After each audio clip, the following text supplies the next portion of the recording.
Are you looking for a project communication plan template?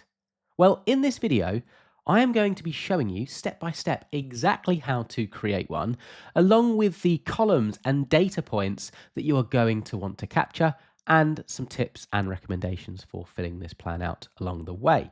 Now, if you are short of time, I have made this pre-built, pre-formatted, pre-optimized template available for instant download. There will be a link in the description down below if you did want to pick that up. There is a cost, but it is less than the price of a cup of coffee, and it also helps to support this channel, so it would be appreciated. That being said, let me now show you exactly how to build this template out. So the first thing that you're going to want to do is open a new workbook and rename the first tab Project Communication Plan. It's also a good idea to give the document a title so that you can refer back to it. If you also share it with stakeholders, they know what they've opened up.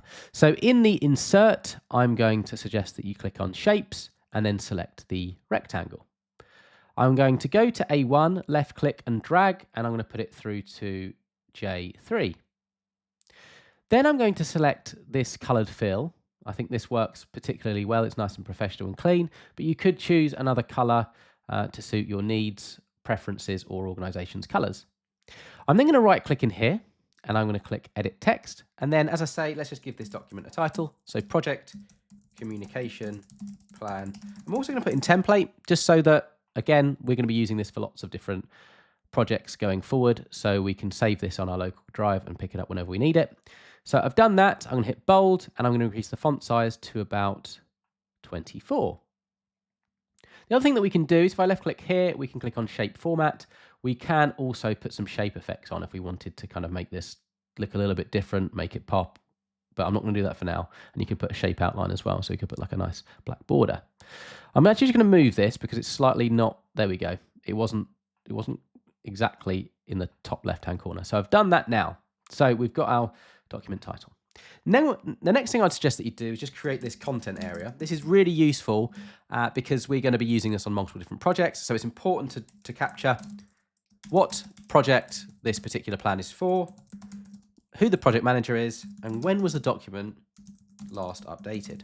So I've just typed all of those in here, at which point what I'm going to suggest that we do is let's make column A a width of about 4.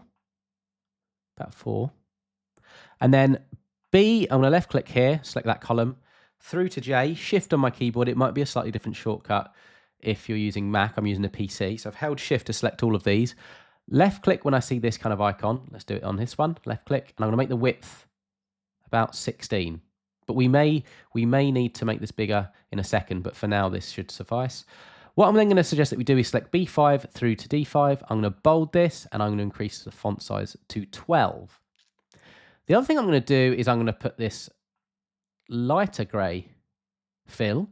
It kind of works well with the heading or the document title. It's slightly different. And then I'm going to select from B5 through to D6, and I'm going to put all borders on. And that creates these little content areas. Now, the other thing I'm going to do actually, B5 through to D5, I'm going to put one slight indent on, and I'm going to middle align. Now I'm going to make this a little bit bigger. So drag down there. And I'm actually going to double left click just to make that a bit larger now. And I'll do that as well. So in between there, if you double left click, it makes it the width of the text in there. So that's quite good. I'm actually going to make this a bit bigger as well. Now, a little tip, if you want to suggest that more text is required in a particular area. So as an example, you'll see here we've got a little content area. So this is where you put in the project name, the project manager, the date of last update. If you want to suggest that more information is required, you can just make that cell look bigger. It just visually, it looks like more text is required.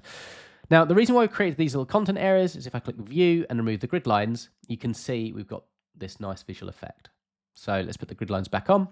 Now, we've done all the formatting here, so we can leverage this going forward, but it's now time to create the main content area. So these are the columns that I'd recommend that you include, and I'll walk you through it as we go along. So the first is communication method. So again, how are we going to communicate with our stakeholders? We'll do all the formatting at the end. I know this is cut off a little bit. Next is description / purpose of the communication. Now, you can use all of this text or some of it. So as an example, you could just put description, or you could just put purpose of communication. But I think all of this text just makes sense. It's much easier to understand what information you should capture under each heading. We've got objectives of the communication, or the key messages that is going to be part of that. We are then going to have frequency. How often is that communication going to be sent out or scheduled or done? Audience / recipients. Person responsible / owner, or who's responsible for that communication.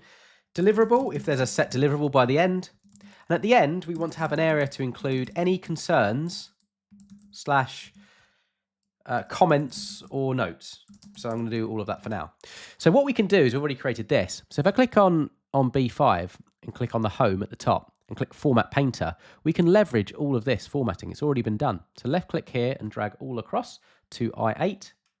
And you'll see it's just put all of that nice formatting on. Next thing I'm going to do is select column 8, or row 8, I should say. And then I'm going to wrap the text. And it's just what it's done there is if the text goes to the end of the column, it drops it onto the next line. Now, the one thing I'm going to do here is I'm actually going to indent one as well. So we've got a nice little table here set up. It's looking really, really good. Next we need to do is B8 through to, let's go down to 20 for now and put the table on. So all borders, and we've got a little table. So that's looking great as well. Now, we are in really good shape here. We could literally use this going forward, but I think it makes sense to have some drop downs so that we keep some a uniform approach, and it just makes entering and submitting this template much easier. So the ones I'm going to recommend, and we're going to create a key for this. So what I'm going to do is I'm going to right click here, move or copy, create copy, press OK, and it's just created a copy of that this first sheet that we created. So I'm going to double click on here and just call this key. I'm going to select from 8 through to 20, hold shift, right click and delete. We don't need any of that. And I'm just going to change this to key, just to save a little bit of time. Now, the options we are going to have here, if we go back to our project communication plan, we want communication method to be an option. So I'm going to change this to communication method. And the next thing is frequency, because that's going to be static as well in terms of the options. We don't need this, right click delete. We could also move this in to there if we wanted to. I'm going to just wrap those, bring this down. Now the communication methods are going to be email, in person, face to face. The other options could be screen to screen. So, you know, some kind of online meeting, conference call. It could be just a general meeting, so we'll put meeting in here. Newsletter. Now, you can adapt these to suit your needs, but these are really, really good ones to have. This is going to be project report. This is what's going to be useful for most communication plans. And then we'll put other, just in case there is one that's not listed. I'm going to put all borders around that. Frequency, it could be a, as needed. It could be kind of like an ad hoc meeting. It could be a once-off. It could be daily, it could be weekly, it could be monthly, it could be bi-monthly, it could be bi-annually, it could be annually. You see how this pretty much works. We could have bi-weekly as well. Let me put that in. But we've just given all of these different options for the frequency of the communication. Put the border on, click view, grid lines, and I'm going to right click in here, and I'm going to make that a little bit smaller. And I'm just going to do this home format painter just to make that look a little bit more neat. So we've got this, and I'll just do that as well. And here are our drop down options. So all we need to do is map those. So what I'm going to do here is select column B, data validation. So on the data, on the ribbon at the top, data validation. In the allow, I'm going to select list, left click in source, and then left click key, and then select B6 through to B14.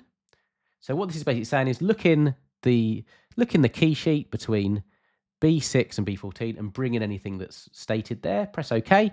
And now you'll notice we've got a drop down for all of the rows underneath. Now, the way I set that up, we've also got them in rows and cells we don't want it in. So if we select B8 all the way to B1, data validation. So on the data ribbon at the top, data validation, change the allow to any value, press OK, and it's removed it from those areas we don't want it in. But it will start from basically B9 and go through to the end of the sheet, whatever that'll be, B1000 or whatever. We won't get that far. Now we just do the same thing for frequency. So select column E, data validation, allow. So in the drop down here, click list, left click in source, then left click into key. This time we're going to select D6 through to D14. So left click and drag. You could type it out, but obviously it's a bit more complex to write out. Okay. And now we've got the frequency. Now I just need to remove that from the cells we don't need it in. So E8 all the way to E1. Data at the top, data validation, in the allow, any value, press OK. Now the last thing I'm going to do is just tidy this up a little bit. I think this is a field where we might want more text, and I'm going to make it a little bit bigger as well. So yeah, it's just a matter of maybe just making some of these columns a bit bigger. So what I'm going to do is select B, shift on my keyboard through to I, and I'm just going to put them all to about here. Now let's go across still. That is probably much better. And then at which point we can just hit the grid lines off, and we have got this lovely project communication plan template ready to go. I'm just going to make that in line, and this looks absolutely fantastic. So I hope this video has been useful. Any questions, comments, feedback about this template, drop them down below. If you did want to pick up this template pre-built for you, there's a link in the description down below. And with that said, over to you. Best of luck, and I hope you have an excellent day.